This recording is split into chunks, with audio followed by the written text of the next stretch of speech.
Elhamdülillahi Rabbil alemin ve salatu ve selamu ala seyyidina seyyidil enbiya'i vel mursalin ve ala alihi ve sahbihi ecmain. Hakikatte Müslümanlık oğlum, hakiki evülmeli zat ve beterken evülmeli zat, belki bizim hemmeceğimiz evülmeli zatımız Allah Tebareke ve Teala. Şol zat-ı ki meneteni yoktan bar ediptir. Allahu la ilahe illahu. Allah şol ma'budi ki şondan başka padişah yok. La ilahe illahu. Alem cehanna hakiki şondan başka hakim yok. La ilahe illahu. Hakikatte şondan başka layıkı itaat yok. La ilahe illahu. Hakikatte şondan başka layıkı ibadet yok. Şöyle bir padişahı ki el hay diri. Hasene çellim diri, biz de diri, ama ol şeyle bir diri ve tevekkel alel hayyellezî la yemutu. Hiç vakti ölmeyen diri şu. El kayyum, alem cahalları taklap duran, ne kadar kudreti var şu. La te'khuduhu sine, yataklamaklıkta adam burada diyadı ya, Allah Teala öyle hakkında yaptır, la te'khuduhu sine, Allah Teala'ya emrikmeklik yok. Ve la nevm, Allah Teala'ya uyuklamaklık da yok. Mettekade sahibete, zinane veriyen şol, emma öz zinanası yok. Vela velede oğlun uşak beriyen sol. Emma öz oğlun uşak yok. Yut'imu alem cahana idirip duran sol. Emma özü imiye. Vela yet'amu Allah imiye. Vela yut'amu Allah Teala idirilmeye. Şeyle bir zat ki hemme zatlara şekil veriptir. Her zatı bir form yaratıptır. Emma leyse kemitlihi şey. Özü hiçbir zatı var ahimin deştel.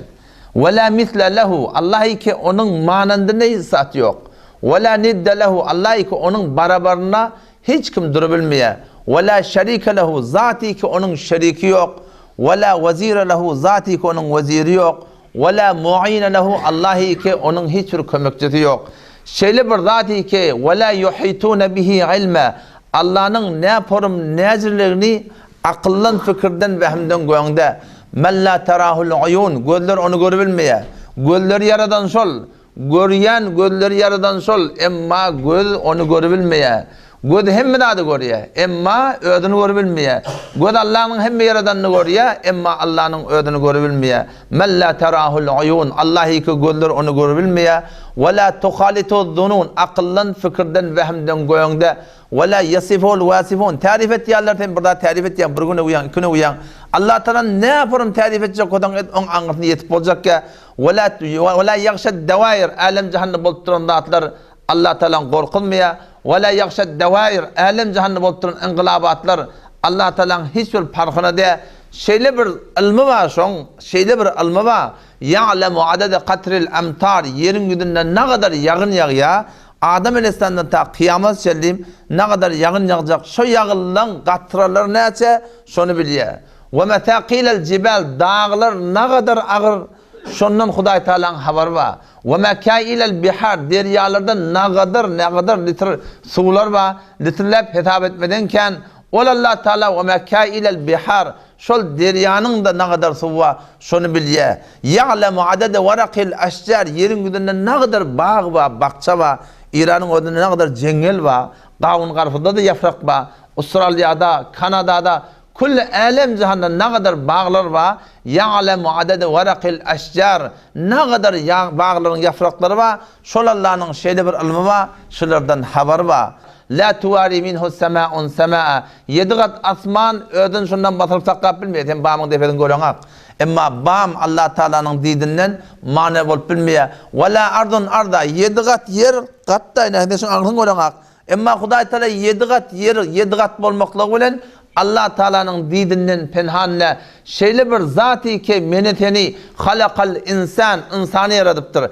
Allah Teala'nın yaradan dağıtlarken Allah Teala vallahu halaka kulle dabbetin mimma Allah tamam cömmendeleri sudan yarattım diye. Feminhum men yemşi ala batni Allah'ın ne kadar yaradıları var karnının tınıyor ya. Ve minhum men yemşi ala ricleyn Allah'ın ne kadar yaradıları var iki ayağının tınıyor ya. Ve minhum men yemşi ala arba Allah'ın ne kadar mahlukları var dört ayağının tınıyor ya. Yahlukullahu ma yasha Allah halan zürün halkat ya Müslüman doğan. Şöyle bir bizim Hudayımız var. Şöyle bir zati var ki özü yaratmaklık bilen özünden haber veripdir. Hemme da şondan yulicul leyle fin nahar şu geceni getiren Allah diýerler. Ve yulicun nahara fil leyl günnüni getiren Allah diýerler. Sakhara şemse vel kamer ay güni doğurup duran batırıp duran Allah diýerler. Ve huvellezî ceale şemse diya. Teoren o da sen her şeyden odan Allah görnüyor. Ve huvellezî ceale şemse diya. Allah şol zati ki günü darakşan eden, günün nuru ödünden Allah'dan vel kamera nura ayı taban eden şol Allah şol ve kadderehu menazil ayın ulolmaklığı, kiçelmekliği hem ödünden kimden? Allah'dan ve kadderehu menazil li ta'lemu adedes sinine vel hisab. Hemişe gecedik koyamadı Hudaý Teala, hemişe kapkaranqı. Kul ara'aytum in ja'alallahu aleykumul leyl. Ayet Resul Hudaş Allah'ın tevhidini anlamayanlara in ja'alallahu aleykumul leyl eğer Allah geceni gecedik koysa sermeden ila yevmil kıyame hemişe gece otursa biliyor musun? Kapkaranqı oldu da. Men ilahun gayrullahi bir ma'bud Allah'dan gayri ya'tikum bi ziyatı nuraniyet getirecek. Kim bunu getirecek bir de? Kim başaracak bunu getirmekliğe?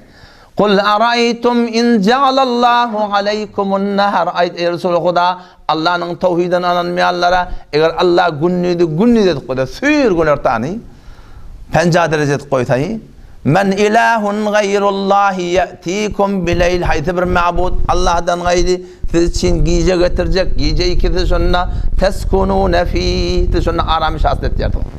Alam nec'alil arda mihada Allah öz kudretine aytýar. Meger biz şu yeri tile düşek etmedik. Ve ceale hilalaha enhara meger şu yerin arasına akar sular koyan bizdämi diýär. Ve ceale laha rawasi meger bize Allah dämi dağ yerin defesinden dağlar koyan. Ve ceale beynel bahreyn haciza iki deryanın arasına perde koyan meger bize Allah dämi diýär. Şu zatı ki emme yebde'ul halqa thumme yu'idu meger bize Allah dämi sizi bir damca sudan yaradan in hemen mahsulat yarılıptır, göğürdülüptü. Afaraitum ma tahrusun. Allah mesiden soruyan, ayaşı ekyan datlığını görüyorsunuz. Antum tezra'unehu. Ayaşı siz göğürtüyorsunuz. Mesela ikkaitiyat. Ama bir de her datlığın görürüm, Allah'dan görürüm yok. Ama hem de yardım olsun, Allah yardım olsun.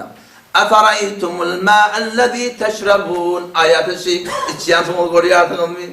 Antum enzeltumuhu minel muzun. Ayaşın bultunuzu indiriyorsunuz. Am nahnul munzilun ya bir indiriyor. Kim indiriyor şimdi? Kimde kudret bayağını yağdırmakla? Lev neşâhu cealnâhu câca. Allah kavvetten oylanın. Bir de size için sorudur. Felev la teşkurûn. Sizler şükretmiyorsunuz. Ve lekad halaknal insan. Ey insan sen oylan. Ödün oylan. Bir de Allah'tan yarattık. Min solaletin min mâ'in mehin. Talçın garin mekin. Toram. İnsan sen yardım olsun. Biz sen bir damca edip oy daim karargah enin gövresedi. Megelen gövresedi. Allah biz sonra zahil diye. Sonra cealna nutfete alaka. Sonra şu bir damca tuğnem ettik diye. Alaka ettik diye. Bir karağan muttur. Sonra alakate mudga. Sonra ol karağan ne oluptur? Karağan bir bölük et buttur. Fakalaknel mudgata idame. Sonra şu bir bölük eti biz sünk ettik. Fakesevnel idame lahme. Şu sünkün defetinden et yetirdik. Sonra enşe'nahu halkan ahar. Sonra bir de Allah şuna can verdik. Fetebarekallahu ahsanul halikin. Ne kadar bereket Allah'ı ki behterini endazı kunendegan. Müslüman doğanım şu Allah bizim Rabbimiz şu. Şu Allah'a imani doğrulamaklık. Allah'ın ümmetlikten maksat neyme? Şürekte otursun ki hem de da şun elinde. Berip duran şol, alıp duran şol. Yehabu limen yeşâ'u inâte. Halanna gîd veriye. Ve yehabu limen yeşâ'u dhukur. Halanna oğul veriye. Ev yuzavvucuhum dhukrâne ve inâbe. Ortadan oğul veriye, gîd veriye, oğul veriye, gîd veriye. Ve yec'alu men yeşâ'u akîme. Halan adamın akîmetiye. Halan denanın akîmetiye. Hem de şun ellerine etiqat tapmaklık Müslüman doğun. Şöyle burada dedi ki yehdi men yeşâ. Halanı hidayet et diye. Sen halanın olunak, men halanın olunak. Halanı hidayet et ya Allah'ın halanı olacak olmalı. Ve yudillu men yeşâ Allah halanı gumrah et ya. Mebada Allah'ın gumrah edecek adamlarından bulamaylı. Yu'izzu men yeşâ halanı izzet veriyor. Ve yudillu men yeşâ halanı zelil edip veriyor. Hem de şol Allah'ın eline adam şu taydan etiqadın bir Allah'a vermeklik gerek. Tevekküller bulur. Endişe maya. Gevununu verme her haytı zaya. Barçanın dayancı kadir Hudaya. Allah'dan ırgağı töyence olma. Töyence dayancın hem de adam bir Hudaya bilen olmalı. Ten Hudaya bilen ol. Tuniki konu derdejli endaz ki Halik der biyabanet dehed bazı. Hudaya soram ne yaparım sen işin doğrulasa ol doğrular.